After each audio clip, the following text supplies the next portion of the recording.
Edgbaston में खेले जा रहे पांचवें टेस्ट मैच के चौथे दिन भारत की दूसरी पारी का किस्सा। दिन के खेल में भारत की पारी के 60वें ओवर में श्रेयस अय्यर मैथ्यू पोर्ट्स की गेंद पर कैच आउट हो गए। लेकिन यह विकेट कोई अचानक बहुत खतरनाक गेंद पर आया विकेट नहीं था। इस विकेट की गाथा इंग्लैंड क्रिकेट टीम के ड्रेसिंग रूम की बालकनी में लिखी जा रही थी, जिसे लिख रहे थे श्रेयस अय्यर के आईपीएल के और इंग्लैंड के मौजूदा कोच ब्रेंडन मैकलम। दरअसल मैकलम आईपीएल में कोलकाता नाइट राइडर्स टीम के हेड कोच हैं, जिसकी कप्तानी श्रेयस अय्यर किया करते हैं। वहां से उन्होंने अय्यर की कमी को पकड़ा और अब भारत के खिलाफ सीरीज में ही उसका इस्तेमाल कर लिया। चलिए अब वापस मैच पर लौटते हैं। जिस ओवर में श्रेयस अय्यर कैच आउट हुए उसके लिए इंग्लैंड ने पहले से जाल बुना था। ओवर शुरू होने से पहले एक खिलाड़ी स्लिप में, एक फाइन लेग पर, एक बैकवर्ड स्क्वायर लेग पर और एक डीप मिड विकेट पर खड़ा किया। इस फील्डिंग पोजीशन से साफ हो गया कि इंग्लैंड की टीम श्रेयस अय्यर की कमजोरी पर प्रहार करने वाली है, यानी शॉर्ट बॉल्स की बौछार होने वाली है।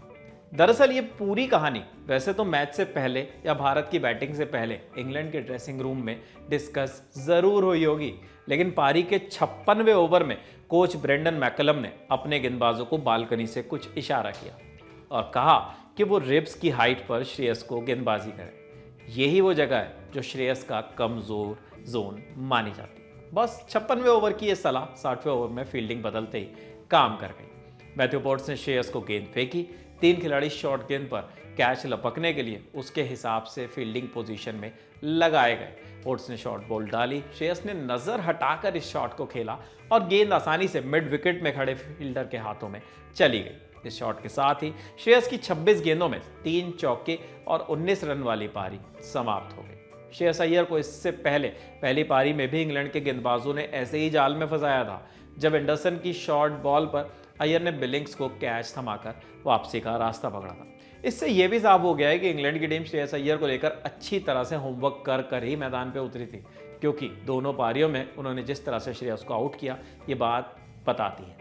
श्रेयस अय्यर का टेस्ट करियर बहुत लंबा नहीं है। उन्होंने भारत के लिए अब तक 5 टेस्ट मुकाबले खेले हैं, जिसमें उन्होंने 46.88 की एवरेज से 422 रन बनाए। श्रेयस अय्यर ने 2021 में नवंबर महीने में न्यूजीलैंड के खिलाफ कानपुर टेस्ट में अपना डेब्यू किया था, जिसमें उन्होंने पहली पारी में शतक और दूसरी पारी में अर्धशतक बना दिया था। उसके बाद उन्होंने श्रीलंका के खिलाफ भी 2 अर्धशतक बनाए, लेकिन बाकी सभी पारियों में कोई बड़ा स्कोर उनके बल्ले से देखने को नहीं मिला। इंग्लैंड के खिलाफ सीरीज में उनसे बहुत ज़्यादा उम्मीदें थी, लेकिन यहाँ भी वो कुछ खास कमाल नहीं कर पाए। अब हम यही उम्मीद करेंगे कि श्रेयस अय्यर जल्द से जल्द अपनी इस कमजोरी को दूर करे, ताकि आने वाली सीरीज में कोई और उनकी इस कमजोरी का फायदा ना उठा सके।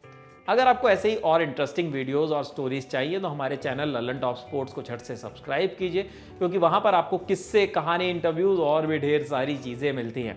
हम लोग फेसबुक, इंस्टाग्राम, ट्विटर पर भी हैं। वहां पर आपको इंस्टेंट अपडेट्स अगर चाहिए स्पोर्ट्स से जुड़े हुए तो वहां हमें फॉलो कर लीजिए, लाइक कर लीजिए, क्योंकि वहां पर तुरंत झटपट सारी खबरें हम दे देते हैं। कैमरे के पीछे साथी जतिन, मैं हूँ विपिन। देखते रहिए ललन टॉप स्पोर्ट्स। शुक्रिया।